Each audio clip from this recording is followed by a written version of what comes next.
I'm Dr. Mike Kozniewski, the Superintendent of Schools for J. Sterling Morton High School District 201. In today's episode of 201 Today, we have 4 separate segments for your viewing pleasure. In our first segment, you'll hear from Charmaine Cusper, the District 201 head nurse, as she talks about the new Tdap vaccination requirements. Our second segment will be featuring the first annual Health and Wellness Fair hosted by Morton West High School. Our third segment will be a presentation of the Model Communities Grant at the Change Institute's End of the Year Conference. And the final segment will feature our 2011 State Championship Boys Soccer team receiving their state championship rings at the ring ceremony. So sit back, relax, and enjoy this segment of 201 Today. Thank you. Hi, what's your name? My name is Charmaine Cusper. I am the district head nurse for Morton High Schools. All right, well, the Illinois Department of Public Health recently made a change to the students' required vaccines that students need to begin school in the fall of 2012. Would you please tell us the name of this vaccine? The name of the vaccine is Tdap. It stands for tetanus, diphtheria, and pertussis. What's the Tdap vaccine for? Well, a vaccine itself is to protect people against diseases. It provides you with immunity. The Tdap vaccine will protect you against tetanus, diphtheria, and pertussis. Tetanus is a disease that you would get if you cut your finger or had a wound and the bacteria entered that way. It causes severe muscle aches and it can cause you to have lockjaw, which means your jaw locks up, the muscles tightened, and you can't swallow.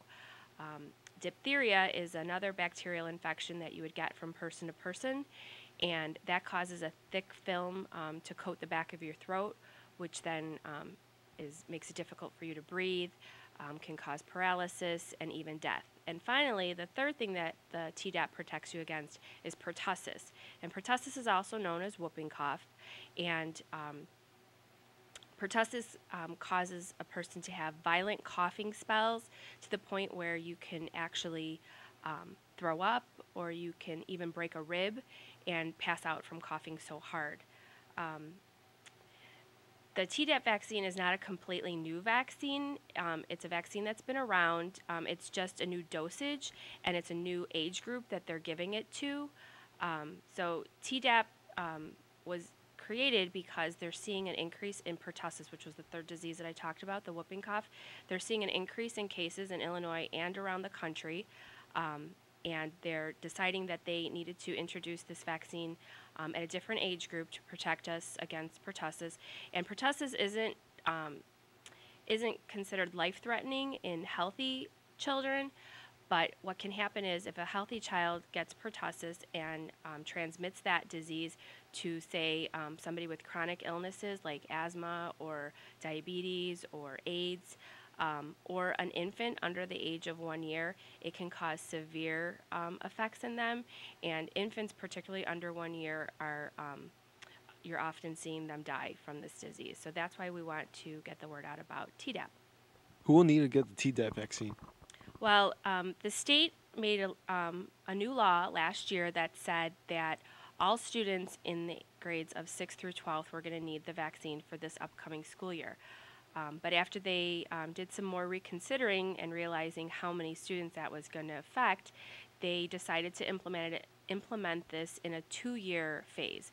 So for the school year that's going to begin this fall, the year 2012-2013, every student who enters 6th grade and will be entering 9th grade will need to have proof of the vaccine to start school in the fall. The following school year, the school year 2013-2014, all students who are in 6th through 12th grade will need to have this vaccine. How does a student know if they will need the Tdap vaccine? Well, because the Tdap vaccine is relatively new, it was created in the year 2005, so it's only been around for 6 to 7 years. The first place that you would want to check is with your doctor's office. They would have record if they gave you this vaccine maybe on one of your checkups, on a previous school physical maybe that you had. So the doctor's office would be the first place that you would check. And if your doctor doesn't have record of it, you can also try the school nurse at the school that you are attending. What if a student thinks they already have the Tdap vaccine? They would need to go to their doctor and ask their doctor to provide written documentation, and that documentation would need the student's name and the date that the Tdap vaccine was given with the doctor's signature. What will happen if a student does not get the Tdap vaccine by the required date?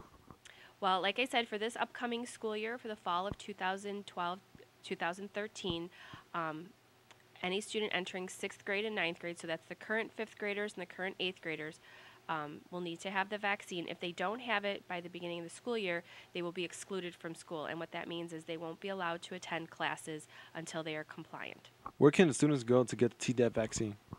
I would start with their own doctor, their personal physician, to see if the doctor has the vaccine that they can give them, and if their insurance covers it through the doctor's office. If not, they can try the Cicero or the Berwyn Health Departments. They will give vaccines there for free to Cicero residents and Berwyn residents. And we also have a school-based clinic at the Morton East High School campus where they can sign up and get a vaccine as well. Who can the students or their parents contact at the schools if they have more questions about the Tdap vaccine? Well, they can contact their doctor's office. They can start there and pose any questions about the Tdap vaccine with their doctor. And if their doctor can't answer their questions, they can also contact the school nurse. I think. Thank you.